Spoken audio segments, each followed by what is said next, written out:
आज आपण यशवंतराव चव्हाण महाराष्ट्राचे पहिले मुख्यमंत्री त्यांच्या निमित्तानं आपण पुष्पप्रदर्शन स्वर्गीय लोकनेते आमचं दैवत विलासराव पाटील उंडाळकर काका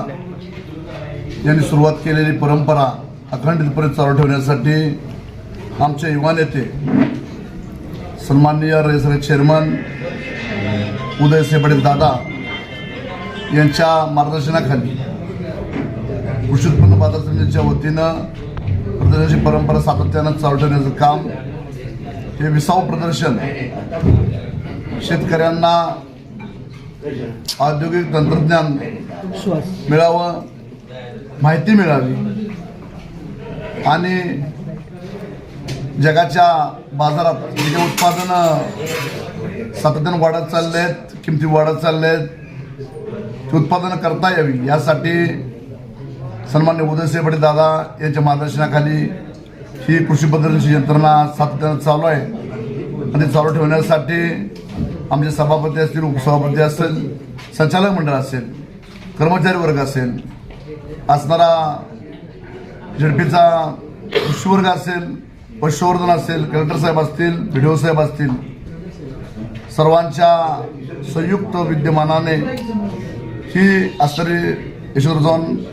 चव्हाणांचे कृषी प्रदर्शन सातत्यानं चालू ठेवण्यासाठी आमचा प्रयत्न कायम राहील। कराड शेती उत्पन्न बाजार समितीच्या वतीनं दरवर्षी आपण स्वर्गीय यशवंतराव चव्हाण कृषी औद्योगिक पशुपक्षी प्रदर्शन व जिल्हा कृषी महोत्सव आयोजित करतो। ह्या वर्षी हे आपल्या प्रदर्शनाचं 20वे वर्ष आहे आणि या वर्षी म्हणजे जरी प्रतिवर्षी 24 ते 28 नोव्हेंबर म्हणजे स्वर्गीय यशवंतराव चव्हाण यांच्या पुण्यतिथीनिमित्त हे प्रदर्शन आयोजित होतं, परंतु आत्ता ज्या आपल्या नगरपालिकेच्या निवडणुका होऊ घातल्या होत्या त्यामुळं ह्या आचारसंहितेमुळे हे प्रदर्शन 1 महिना पुढं आलं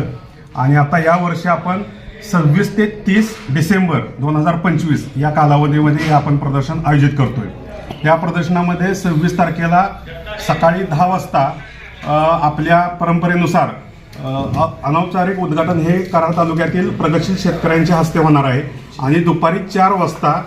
या प्रदर्शनाचा मुख्य उद्घाटन सोहळा होईल। त्यानंतर हे 30 तारखेपर्यंत प्रदर्शन सर्वांना बघण्यासाठी खुलं असेल।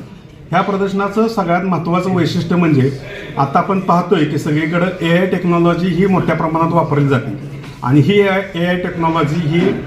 आपल्या शेतीमध्ये देखील यावी, शेतीमध्ये देखील आलेली आहे, परंतु त्या AI टेक्नॉलॉजीचा आपल्या परिसरातील शेतकऱ्यांना कसा वापर करावा, त्या टेक्नॉलॉजीचं महत्त्व काय आहे आणि या टेक्नॉलॉजीच्या माध्यमातून आपण अधिकचं उत्पादन कसं घेऊ शकतो किंवा चांगली तांत्रिक शेती, तंत्रज्ञानयुक्त शेती कशी करू शकतो हे या AI टेक्नॉलॉजीमधून इथल्या लोकांना आणि शेतकऱ्यांना समजणार आहे। त्या AI टेक्नॉलॉजीमध्ये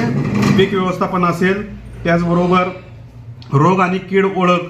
त्याचबरोबर पीक आरोग्य निरीक्षण, पीक कापणीचा अंदाज, पाणी आणि पोषण व्यवस्थापन, त्याच पद्धतीने खत आणि पोषण व्यवस्थापन,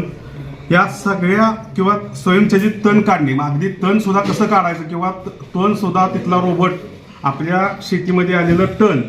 हे कसं काढायचं किंवा तो रोबोट तो तण काढेल इथपर्यंतची टेक्नॉलॉजी आता प्रगत झाली आणि ही प्रगत टेक्नॉलॉजी आपल्या शेतकऱ्यांना कळावी हे याचं प्रामुख्यानं आपण ह्या प्रदर्शनाला